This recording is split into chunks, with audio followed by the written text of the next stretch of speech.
이제 여러분들이 같이 그동안 올려주셨던 질문들이랑 그리고 지금도 계속 올려주세요. 네. 저희가 이제 보면서 계속 짧게라도 이야기 다 해드리도록 할게요. 답변을 드리도록 할게요. 확률과 통계가 먼저 보여서. 네. 아 저기 우선 통계 어떻게 해야 정동윤 되나? 학생. 아 어떤 거? 정동윤 학생. 아 저기 아자아자. 나 이쪽으로 먼저 봤네요. 어. 지금 보니까 아 여기 있네 아자아자 친구. 아자아자 친구 있죠, 그쵸? 여름방학 때 수투와 학동제에서 통계 부분을 공부해야 하는데 수투는 겨울방학 때 EBS 강의 보면서 개념 잡고 네. 유형별 문제집 풀었고 통계는 네. 한 번도 안 봤습니다. 네. 아 수투와 통계의 비율. 우선 먼저 한번 말씀해 보세요. 일단은 수투와 통계의 비율을 물어본 게 저도 되게 재밌었거든요. 일단 그렇다면은 확통에서는 확률까지는 괜찮다는 건가요? 그러니까 통계 부분이 부족하다는 거죠. 근데 대체적으로 많은 친구들이 확률과 통계에서는 저렇게 통계 부분을 좀 부족해하는 경우가 많이 있거든요. 아니 근데 뒤쪽. 저기서 말하는 통계가 통계에서 사실 앞쪽은 되게 어렵잖아요. 이거 기대값 표본 평균의 평균 구하고 하는 부분은. 이거는 막 아예 확률 처음부터. 표거리고. 이산확률 변수부터 그쪽을 좀 근데, 못한다는 것 같은데. 그죠? 거기는 어려운데 사실 뒤에 통계적 추정 말하는 거면 통계적 추정은 사실 하루면 끝나는 이야기고. 통계 추정은 그죠? 하루도 아니에요. 30분입니다. 네.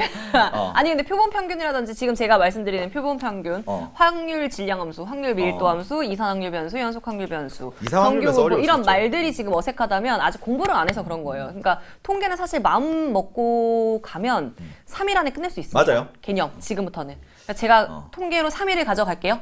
그러면 이제 수투에게 좀 다른 시간을 더 많이 넣으셔도 좋을 것 같습니다. 네, 이거는 저도 좀 첨언을 하자면 너무나 정확한 말 얘기예요. 비율을 얘기할 게 아니에요.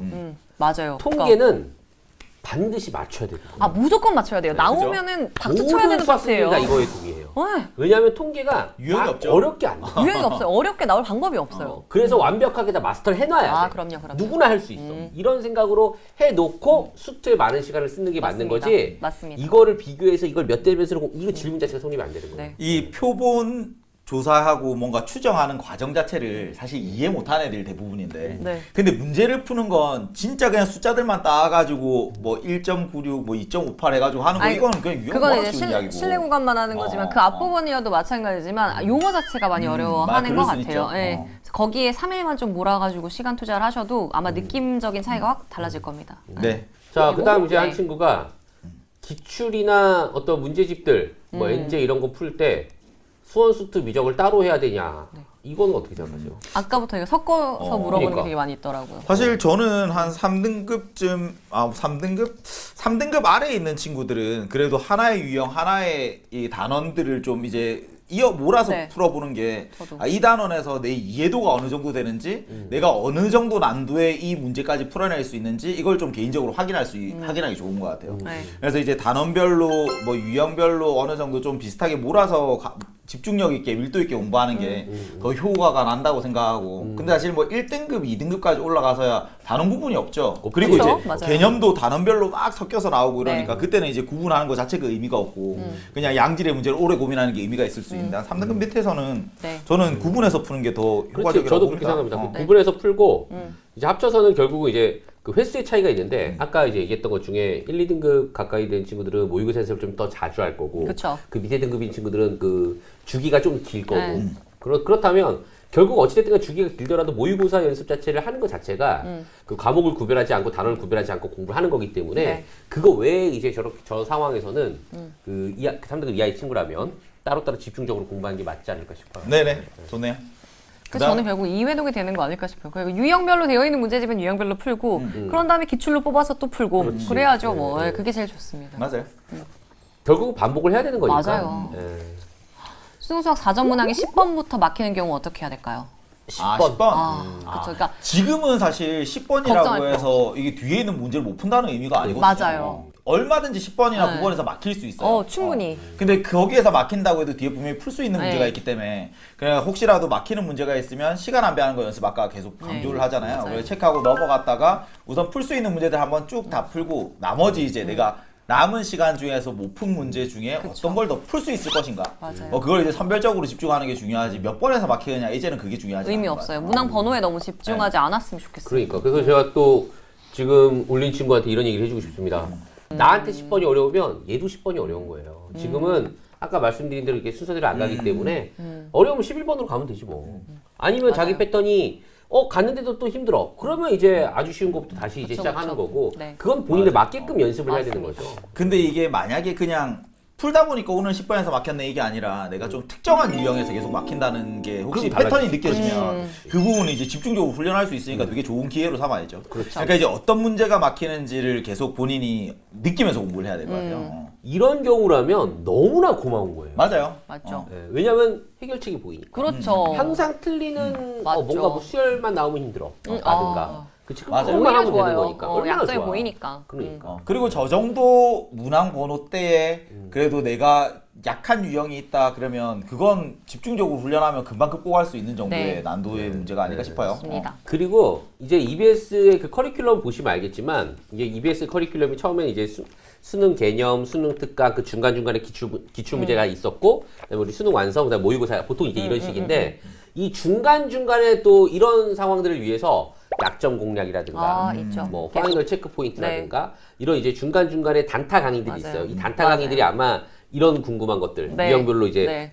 좀 적당한 사점에서 안 되는 것들을 묶은 강의들이 또 계속 나올 거거든요. 또 맞아요. 현재 있기도 하고 그걸 활용하는 것도 방법인 것 같아요. 그리고 질문이 또 아까 수투보다는 수원이 약하다고 했거든요, 한 학생이. 예.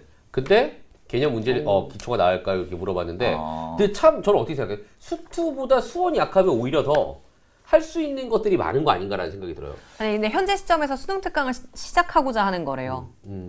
그것 또한 지금 문제죠. 수능 특강을 공부할 건데 그러니까 수투보다 당연히 수원이 약했대요. 그래서 이제 다시 수특을 시작할 건데 나 기초를 들을까 기본을 들을까. 거꾸로 이래서 여러분 책을 많이 아니 아무리 생각해도 제가 수투가 더 어렵거든. 그래서 이렇게 원래 문제를 끊어서 보잖아요. 그래, 수투가 문제를 끊어서 읽어야 돼. 아니에요. 수투가 더 어렵지 않지. 그치, 그러니까 이 친구는 그렇대요. 아니 그러니까 이게 수투가 어렵다는 거. 왜 갑자기? 그러니까 이게 뭐 선생님과 차이가 아니, 있을 수 있지만 그게 아니고 나는 수투가 더 편해. 수원보다. 저는 미적분이 제일 좋아요. 근데 수투가 더 편한데 그 학생들 입장에서 보면 이게 좀 이렇게 유형별로 이렇게 공부를 열심히 한 그렇죠. 친구들은 수원이 좀 편하고 근데 뭔가 생각을 해야 돼. 이거는 막 이렇게 그쵸. 그려져. 이러면 수투가 더 편하고. 좀 잘할 수 있는 여지가 수능 있는 흐름이 거예요. 있으니까. 저는 사실 학교에서 학생들 가르칠 때도 수원이 가르칠 게 훨씬 많아요. 그래서 수원이 사실 큰 주제가 세계 단원이 좀 독립적이잖아요. 맞아요. 연결이 근데 안 이제 되어 있어요. 수투는 어쨌든 뭐 이 연속에서부터 미분적분 넘어가는 그 흐름 자체에서 흐름만 이해도 풀 수 있는 문제가 좀 많다는 서사가 이야기였는데. 끝내주죠. 근데 뭐 차이는 있을 수 있죠. 근데 모든 문항 수특 해설 문항. 이거는 수준에 따라 지금 좀 맞아요, 다를 것 맞아요. 같아요. 네. 지금 맞아요. 내가 수투의 목표치가 아까 우리도 뭐 등급에 대한 네. 얘기를 했지만 레벨 1조차도 좀 쉽지 않은 상황이라면 아까 말했듯이 기초를 기초강의 봐야죠. 가야지. 네. 예제, 유제 그 레벨 1만 해갖고 어떻게든 맞죠. 기본적인 거 맞춘다는 생각으로 공부하는 게 맞는 거고 근데 뭐 한 3 정도 되는데 1을 가야 돼. 그럼 발전을 해갖고 레벨 그쵸. 3 위주로 가야 되는 거고 그거는 지금 약하다는 기준이 어느 정도냐에 따라 좀 달라질 것 같아요. 네. 그러니까 많이 내가 뭐 5등급 이하고 이런 상황이면은 기초부터 가시고 네. 중간 이상이라고 하면 뭐 발전부터 네. 가시던가 이제 거기서 선택하시면 될 것 같습니다. 네, 맞습니다. 그 사연 올린 것 중에 그 친구 성적표 올린 친구가 있더라고요. 성적표 올린 친구도 있죠. 그거 맞아요. 보셨어요? 네, 봤는데 그 친구 2학년이었나요? 1학년이었나요? 1학년이었던 거. 과목 네. 내신 성적 네, 올리는 네, 네, 네, 한국사. 한문 네, 등급하는. 네. 그리고 한국사가 2등급이었던 것 같아요. 맞아요. 그러니까 이게 보니까 한국사 한문은 잘하는데 한문, 네. 수학 영어가 이제 안 나오는 친구. 국어도 잘했어. 3등급인가 그랬던 것 같아요. 그러니까 보면 기본적으로 내가 그 열심히 해서 뭔가 이렇게 막 좀 양적인 공부가 조금 더 중요하다라고 하는 과목들은 더 잘하는 것 같아요. 네. 내가 보기에는. 이런 친구들이 많아요. 근데 사실 이런 친구들이 공부하는 걸 봐도 사실 뭐 유형별 문제집을 푼다거나 뭐 이런 것들만 하지 사실 뭐 백지의 개념 정리를 해보고 뭐 그런 것들 읽어보고 사실 이 정도 성적대의 친구들이면 개념 정리 잘 안 돼 있는 거거든요. 맞아요. 근데 개념 정리를 해야 되는데 개념 정리하는 시간은 갖지 않고 사실은 문제를 더 풀다 보면 이걸 극복할 수 있겠지라는 생각으로 계속 문제만 풀면서 제자리 걸음하는 친구들이 상당히 많기 때문에 그래서 문제 유형별로 푸는 것보다는 사실 개념 정리하면서 그걸 병행하는 것들이 훨씬 더 중요한 흐름이라는 거 좀 명심을 하였으면 좋겠습니다. 그리고 하나 더 얘기하고 싶은 건 이렇게 좀 암기 과목을 잘한다고 생각하는 친구들이 정리 필기 잘하는 친구들이잖아요. 제가 정리 필기를 잘하는 사람으로서 알 수 있는 것 중에 하나가 이런 경우는 빨리 결과가 나오는 것을 좀 좋아해요. 그러니까 정리하고 필기하고 내가 외우고 그게 빨리빨리 이렇게 나오는 그러다 보니까 수학이 좀 힘들 수 있거든요. 그런 경우에는 이런 친구들은 특히나 한 문제를 고민하는 시간 한번 가져보세요. 훨씬 달라질 거예요. 그래서 좀 어려워 보이는 문제 있잖아요. 그 고변별 문제 같은 걸 가지고 본인이 이 문제를 뜯어보고 해석해보고 이걸 어떻게 식으로 표현을 하고 내 표현 방식으로 바꿔보고 고민 한번 해본 다음에 다시 해설을 보고 조금 읽고 다시 또 고민해보고 내 풀이로 바꿔보고 이렇게 한 문제에 투자하는 시간을 좀 길러보세요. 그게 되어야 돼요. 이 얘기를 듣다 보면 저도 이제 같은 생각인데 수학 공부가 힘들어요. 어려워요. 그러니까 같은 한 시간을 공부해도 네. 내가 이제 한문 공부를 하는 거랑 수학 공부를 한 시간 동안 하는 거랑 한문 공부하는 거랑 이게 달라요. 이 뇌가 느끼는 이 뭔가 스트레스가 달라요. 그러니까 내가 보고 쓰고 이 뜻이야 뭐 영어 단어 하나 외우더라도 이런 단어야 하는 거랑 수학을 이제 그렇게 편하게 공부하는 거죠. 네. 그러니까 우리 옛날 이게 또 우리 옛날이라고 하면 그렇긴 한데 옛날에 이게 책이 있어요. 이렇게 빨간색 이렇게 공식이 있고 그거 보고 이렇게 문제 계속 풀이 연습하고 이런 수학 공부가 아니잖아요. 지금은 네. 아까 말한 대로 개념 하나를 봐도 아까 지금 이해하고. 질문 중에 누가 뭐 3차 함수 비율관계 얘기하는데 나오더라고요. 그러니까 예를 들어서 뭐 1대 2대 1이든 1대 1대 1대 1이든 1대 루트 3이든 뭐가 됐든 간에 외울 필요는 없잖아요. 사실은. 네. 근데 이거를 이게 왜 이렇게 되지? 식으로 궁금해야죠. x 마이너스 알파 제곱에 x 맞아요. 마이너스 베타야 왜? 네. 이렇게 공부를 해야 되는데 근데 이렇게 지금 생각하면서 쓰면서 그림을 그리는 것 자체가 스트레스가 오는 거거든. 그게 시간을 낭비하고 있다는 생각이 들 수 있어요. 아니야. 그러니까 절대 아닌데 그치. 이거 이제 필기하고 정리하는 친구들의 경우 좀 그럴 수 있거든요. 절대 아니니까 고민을 좀 해보도록 하세요. 한번 바꿔봐봐요. 그리고 이게 학교 시험에서 이렇게 점수가 안 나온 건 특히나 이 친구는 중학교 때까지 꽤 잘했던 친구라고 이제 사연을 올렸는데 이게 고등학교랑 중학교랑 차이가 뭐 시험 범위가 좀 더 늘어나고 이런 것도 있지만 사실 서술형 쓰는 것들로 비중이 상당히 크거든요. 근데 서술형 쓰는 거 연습 많이 하셔야 됩니다. 이게 그냥 단순히 객관식처럼 뭐 단답형처럼 답 찾는다고 끝나는 거 아니고 네. 서술형 진짜 꼼꼼하게 쓰고 해설지랑 한 줄 한 줄 비교해보고 그리고 혹시라도 이게 뭐 자기가 불안하면 선생님한테 항상 찾아가서 좀 먼저 피드백 같은 것들 선생님 제가 이렇게 써왔는데 이거 뭐 혹시 추적 좀 더 고쳐야 되는 부분들 뭐 이런 것들 이제 좀 말씀해달라고 그러면 그런 부분들도 도움될 뿐더러 선생님이 되게 이뻐하죠. 어쨌든 많이 도움되고 그런 순간들이 성장하는 계기가 될 겁니다. 지금 이 얘기는 중3, 중2, 중1 뭐 초등학생 다 마찬가지고 고1, 고2 이 친구들 얘기하는 거예요. 그러니까 맞아요. 뭐 고3이라고 하지 말한다는 건 아니고 수능이 지금 임박한 상황은 아니니까 아, 그렇죠. 그런 친구들은 이 얘기를 정말 귀담아 맞아요. 들어야 돼요. 왜냐하면 애들이 착각하는 게 뭐냐면 1, 2학년 애들이 뭘 착각하냐면 선생님 수능은 다 객관식이잖아요. 수능은 다 단답형인데 제가 왜 맞아요. 이걸 이렇게 어. 저 내신 안 해도 돼요. 수능 할 건데 이거 정말 잘못 생각하는 맞아요. 거죠. 풀이를 하나하나 논리적으로 내가 이렇게 뭔가 표현을 한다는 것 자체가 논리적인 사고력을 길러주는 거고 그리고 또 그렇게 공부하는 친구 중에 나중에 논술 안 쓰는 친구들이 없어요. 또 아니 그리고 애들이 답만 맞으면 맞다는 생각을 가지니까 사실 이게 뭔가 좀 찍어서 맞히는 문제들도 있잖아요. 네, 직관적으로. 네. 근데 해설지를 보면 너무 복잡하고 너무 다양한 경우들을 굳이 이런 것들을 다 따져야 되나 싶은 것들이 있는데 사실 그걸 따져야지만 이렇게 답이 도출되는 거지 그런 걸 놓치고 지나가면 사실 어려운 문제들은 다 걸리는 거예요. 맞아요. 그러니까 해설지에 있는 한 줄 한 줄은 그냥 허투루 넘기면 안 돼. 무조건 의미가 있는 거고 가장 최적화된 솔루션은 아니더라도 그래도 엄밀하게 모순 없이 서술되어 있는 거니까 맞아요. 자기가 쓴 걸 한 줄 한 줄 꼼꼼하게 비교하면서 읽고 다시 한번 그대로 이제 적어보고 이런 것들을 해서 서술형 점수가 올라가면 사실 맞아요. 내신 시험에서 엄청난 강점을 가지는 거죠. 네, 네. 이게 아마 학생들은 관심이 없을 수도 있는데 하나 찍어서 1등급 나온 친구가 있어요. 하나 찍어서 1등급 나왔다고 하더라고. 근데 이제 자기는 100분이 99를 받고 싶다고 그 N생인 친구가 올렸는데 길게 얘기 안 하고 딱 하나만 얘기할게요. 아까 얘기했던 거에 대한 덧붙여서 여러 가지 방법이 있지만 딱 하나만 얘기하면 아까 뭐 해설지에 대한 얘기 나왔잖아요. 100점 받고 싶으면 해설지를 믿지 마세요. 해설지보다 더 좋은 해설을 만들어 보세요. 그리고 불편한 해설도 만들어 보세요. 해설지에 최소 한 문제당 4가지 정도 풀이를 자기가 쓸 수 있을 정도의 실력이고 이거 표정 눈빛 왜 그래? 나 참 말 잘한 거야? 예. 좋아, 좋아. 우리가 강의 준비할 때 어떻게 해요? 수능 특강이나 수능 완성이든 어떤 문제집 강의 준비할 때 어떻게 합니까? 그렇게 해설지대로 하죠. 풀어요? 한참 고민 절대 많이 아니죠. 하죠. 그거예요. 다른 풀이를 찾죠. 그거예요. 네. 다른 풀이를 무조건 불편한 찾아요. 풀이라도 찾잖아요. 여러 가지로 찾죠. 맞아요. 최대한 많이 찾잖아요. 맞아요. 교재 연구할 때. 그거예요. 그럼 100점 나와요. 맞죠. 네, 좋습니다. 여기까지만 할게요, 저는. 네. 아 그래 제가 짧게 하나 설명을 또 드리자면 제가 이제 이번에 7월 학력평가 공통 과목을 다 해설 강의를 했잖아요. 와 근데 한 문제가 집에 갔는데 너무 해설이 마음에 안 드는 거예요. 내가 푼 게. 아 그러니까 그럴 뭐 수 있어. 그런 풀었지, 때 있죠. 풀었는데. 나도 그럴 때 많지. 아 그렇게밖에 풀 수가 없었나? 근데 한장 고민을 하다가 보니까 이렇게 훨씬 쉬울 것 같은데? 있지. 그래서 제가 어제 와서 다시 그 문제 다시 찍었어요. 야. 그 문제 너무 마음에 걸려서 하나만 새로 찍겠습니다. 그러니까 이제 한 문제를 계속 고민하다 보면 길은 맞아요. 보이거든요. 근데 이제 상위권 친구들은 이제 그런 시간이 필요하다는 거죠. 그쵸. 이제 진짜 뭐 1%가 되고 싶고 100점을 맞고 싶고 그러면 진짜 한 문제 가지고 오래 고민하고 깨달음이 오는 순간이 있어요. 그러면 이제 수학이 재밌어지고 스스로한테 좀 자신감이 생기죠. 그쵸. 근데 그렇게 스스로한테 이제 자신감도 생기고 수학 푸는 맛도 알면 그 다음부터야 뭐 수학이 뭐가 어렵겠습니까? 전혀 걸림돌 되지가 않죠. 저희 질문 중에 시험 때 한 문제 때문에 뒤에 문제를 못 푸는 경우 어떻게 해야 될까요?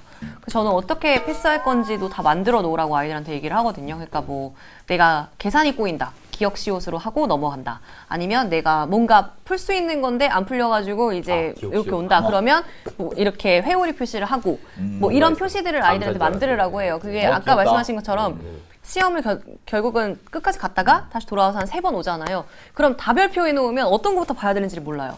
그런 패턴을 본인이 만들어 놓는 연습 때문에 모의고사를 풀으라고 하는 거니까 그런 것들을 스스로 만들어 보세요. 기억 시옷은 계산이죠. 자문사 아니고 네. 수고 평소 아니고. 연습할 때 긴장을 더 해야 돼요. 맞아요. 그러니까 긴장 안 하고 하니까, 그러니까 미안해요, 안 한다고 해서 긴장을 덜 하고 하니까 긴장을 아무래도 연습할 때 혼자 연습하면 긴장감이 좀 떨어지잖아요. 그러니까 그쵸. 앞에 문제가 계속 생각나는 거야. 내가 할 수 있을 것 같은데, 조금 하면 할 수 있을 것 같은데. 근데 이게 정말 맞아, 그런 거 이거 확 막 긴장이 돼. 이거 진짜 막 내 인생이 있어서 막 정말 중요한 시험이야. 근데 그게 계속 생각이 날까? 아니, 그러니까 그 문제를 넘어간 이상 그 문제를 머리에서 지워야 되는데 맞아요. 그게 머리에 잔상이 맴돈다? 이러면 사실 안 뒤에서도 돼요. 실수할 가능성이 크죠. 맞아요. 엔제가 필수적이냐? 아, 어떻게 생각하세요? 사설 엔제가 필수적이냐? 네. 저는 그렇게 생각하지 않습니다. 저도요. 기출로도요 충분한데 네. 기출을 활용할 줄 몰라요 아이들이. 그러니까 어떻게 활용할 줄 모르냐면 제가 뭐 몇 개 예를 들어볼까요? 저 같은 경우 이제 우리는 이제 강사니까 외우고 있는 게 있을 거 아니에요. 지난 수능에서 제일 어려웠던 문제가 미적분에 28번 문제가 있었어요. 근데 28번 문제가 이렇게 뭐 함수 그래프를 주고 얘가 이제 만나는 점이 뭐 양의 식은 음의 식은 해가지고 얘 2배하고 더했더니 상수함수가 돼. 이런 상황이었는데 그걸 보면 혹시 떠오르는 다른 기출 문제가 있습니까? 라고 하면 아이들 아무도 모를 거예요. 근데 아마 그게 2022인가? 그 7월 학평 30번 문제 비슷한 패턴이 있었거든요. 좀 다르지만 비슷해요. 그때는 예를 들어 우리가 함수가 이렇게 있어요. 근데 막 움직여. 그러면 이제 알파, 베타, 감마, 근이 있잖아요. 네. 근데 얘가 합을 해. 세 실근을 더해. 여기 아까 두 실근이었는데 네. 세 실근을 막 더해. 근데 얘가 어느 시점에서 얘가 끊겨. 합이. 불연속이 돼. 그럼 벌써 느낌이 오지 않습니까? 뭔가 이렇게 그 그래프의 개형이 막 느낌이 이러다가, 오잖아요. 네. 어떤 느낌인지 아시겠죠? 네. 그게 최고난도 문제였거든요. 근데 그게 있었던 거예요, 사실은. 네. 근데 물론 수능이랑 똑같진 않아요. 네. 하지만 이런 차원에서는 비슷한 요소가 있는 거죠. 그러니까 최고난도 문제도 비슷한 기출이 꼬리 잡기 하듯이 계속 이렇게 떠오를 정도로 분석이 된 친구라면 맞아요. 그 친구는 기출 분석 제대로 한 거예요. 고난도 22번, 30번 이런 것만 기출 분석만 수능이 몇 년 했습니까 지금까지? 그렇죠. 확실하게 분석만 돼도 맞아. 그 시중에 나오는 웬만한 처음 보는 문제라도 비슷한 패턴이 다 있거든요. 근데 아이들은 이제 그걸 놓치고 자꾸 이제 새로운 거 어떻게 뭐 안 하면 뭐 안 돼요? 이거 안 하면 안 돼요? 이렇게 생각하는데 저는 그거 아니라고 생각해요. 맞아요. 네. 기존에 있는 30번, 22번 기출을 제대로라도 분석하면 그렇죠. 충분하다. 네, 이렇게 답변 드릴 수 있을 것 같아요. 네. 저는 이제 뭐 1등급이 되는 것 이상으로 뭐 100점이나 뭐 지금 1%가 목표다 그러면 우선 시중에 있는 거 다 풀었으면 풀면 도움은 되겠죠. 그렇지. 뭐 풀면 무조건 그거야, 도움은 그렇지. 됩니다. 근데 이제 저걸 풀어야 1등급이 되고 저걸 풀어야 뭐 1%가 되고 이런 건 아니고요. 사실 뭐 엔제에 있는 문제 우리는 안 풀어봤잖아요. 근데 갖다 주면 우린 다 풀 수 있잖아요. 그러니까 그건 엔제를 풀어봐서 풀 수 있는 게 아니라 사실 연계랑 기출이 잘 공부가 되면 엔제에 있는 문제를 다 풀 수 있다는 이야기죠. 그러니까 이제 시중에 있는 걸 다 풀어서 이제 나 풀 게 없어요. 그러면 이제 컨텐츠가 필요하니까 엔제를 푸는 게 도움이 될 수는 있지만 그렇지. 근데 어쨌든 여러분들이 가질 수 있는 연계랑 기출로서의 실력만 쌓이면 엔제 안 풀어도 다 풀 수 있다. 그러니까 엔제를 풀기 전에 연계랑 기출로 먼저 여러분들이 이제 기본 실력 자체를 쌓는 게 훨씬 더 맞죠, 중요하다는 이야기를 하는 너무 거죠. 답변 너무 잘해줘. 내가 말해놓고 보니까 이거 이렇게 안 하면 내가 너무 그 부분만 강조해가지고 아차 싶었는데 또 이렇게 또 맞죠. 완충해서 얘기를 그런가요? 해주니까 예, 우리, 잘했어요. 네, 수학 때문에 네, 눈물을 흘리지 않게 내년 끝판왕 조정 선생님 좋습니다. 저기도 보세요. 눈물이 앞을 가렸는데 6등급 받고 이제 눈물이 앞을 가렸는데 이번에 이제 4등급도 4점짜리도 많이 풀 수 있었습니다. 훌륭한 네, 친구니까. 그 밑에 나도 있잖아요. 해류 좋아요. 유빈쌤의 말랑말랑. 아령, 좋습니다. 좋습니다. 유빈쌤 말랑말랑하죠. 그럼요. 수학도 귀엽잖아요. 어. 자, 가볼까요?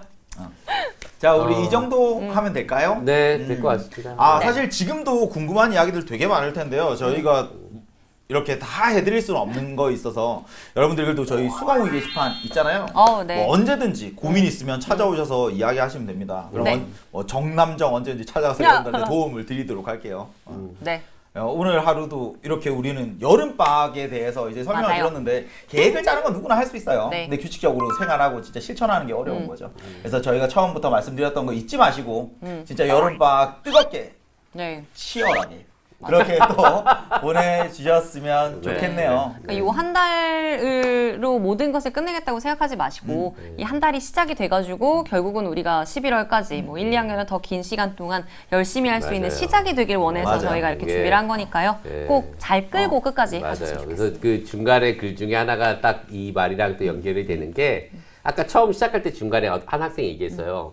선생님 저 1학년인데 지금 뭐 성적이 안 좋아요. 선생님들 얘기 듣고 포기하지 않고 끝까지 열심히 해서 2학년 때는 뭐 2학기 때는 더 좋은 성적 받을게요라는 다짐의 글이 있었거든요. 아마 우리의 말들을 대변하는 말이 아닌가 싶습니다. 네. 좋습니다. 이제 뭐 수능 때까지 여러분들 또 언제 만나게 될지 모르겠지만 그래도 우리 이 정남정이고 아니더라도 언제든지 수강후 게시판에서 그쵸. 여러분들 기다리면서 이야기 계속 나눠가도록 할게요. 네. 자, 인사는 여기에서 이제 인사를 할까요? 네. 네, 우리 지금까지 네. 이제 여름방학 플랜에 대해서 뭐, 정? 정. 정이었습니다. 안녕.